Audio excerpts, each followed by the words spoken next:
প্রতিদিন দোয়াটি একবার পাঠ করবেন, ওই দিন আপনি ইচ্ছা করলেও কোনো পাপ করতে পারবেন না। এই দোয়াটি নবীজি আমাদেরকে শিখিয়েছেন। সহিহ হাদিসের মধ্যে এই দোয়াটি আসছে। নবীজি বলছে, শয়তান তোমাদের প্রকাশ্য শত্রু।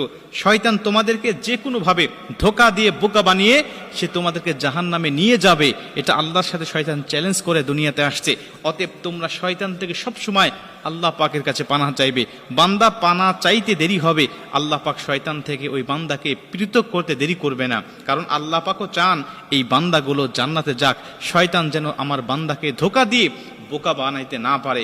এজন্য আপনি এই দোয়াটি পাঠ করবেন। আবু দাউদ শরীফের বর্ণনায় হযরত আমর ইবনে আস রাদিয়াল্লাহু তাআলা আনহু হাদিসটা বর্ণনা করেছেন। তিনি বলছেন, নবীজি আমাদেরকে এই দোয়াটি শিখিয়েছেন আর বলেছেন, তোমরা এই দোয়াটি প্রত্যেকটা দিন যদি একবার করেও পাঠ করতে পারো, তাহলে আল্লাহ পাক ওই দিনের জন্য, ওই দিন এবং ওই রাত 24 ঘন্টার জন্য আল্লাহ তোমাদেরকে শয়তান থেকে পৃথক করে দিবে। শয়তান ওই দিন ওই দোয়াটা পড়ার সঙ্গে সঙ্গে চিৎকার করে বলতে থাকে যে, তুই আজকে সারা দিনের জন্য, সারা রাত্রির জন্য আমার ওয়াসওয়াসা থেকে তুই দূরে চলে গেলি, আমার এরিয়ার, আমার কন্ট্রোলের বাইরে চলে গেলি, আমি তোকে ইচ্ছা করলেও আর ধোঁকা দিতে পারবো না।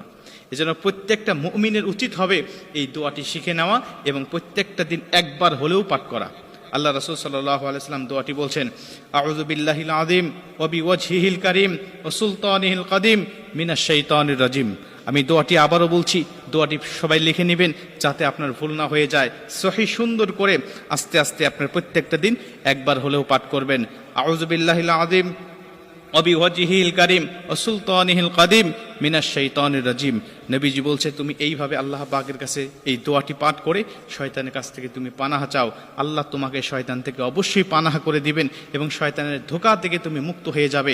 শয়তান তোমাকে ধোঁকা দিতে পারবে না। শোনো, এই শয়তান এমনই শয়তান যে অন্যান্য নবীদেরকেও গুমরাহ করার জন্য সে উঠে পড়ে লেগেছে, কিন্তু আল্লাহ নবীদেরকে স্পেশালভাবে প্রোটেক্ট দিয়ে আল্লাহ পাক তাদেরকে হেফাজত করেছে।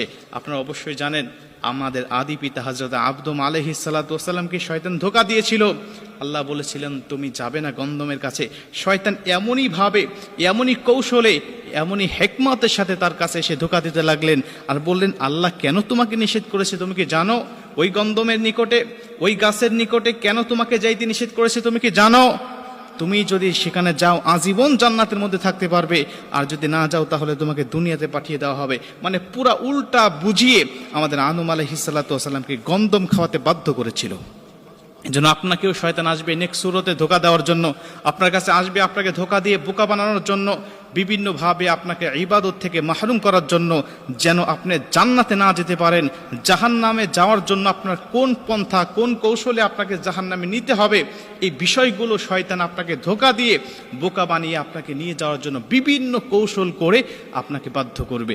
এজন্য আপনি ইচ্ছা করলেও শয়তানের কাছ থেকে বিরত থাকতে পারবেন না, কিন্তু আপনাকে পারার জন্য এই দোয়াগুলো অবশ্যই পাঠ করতে হবে, দোয়াগুলো পড়তে হবে।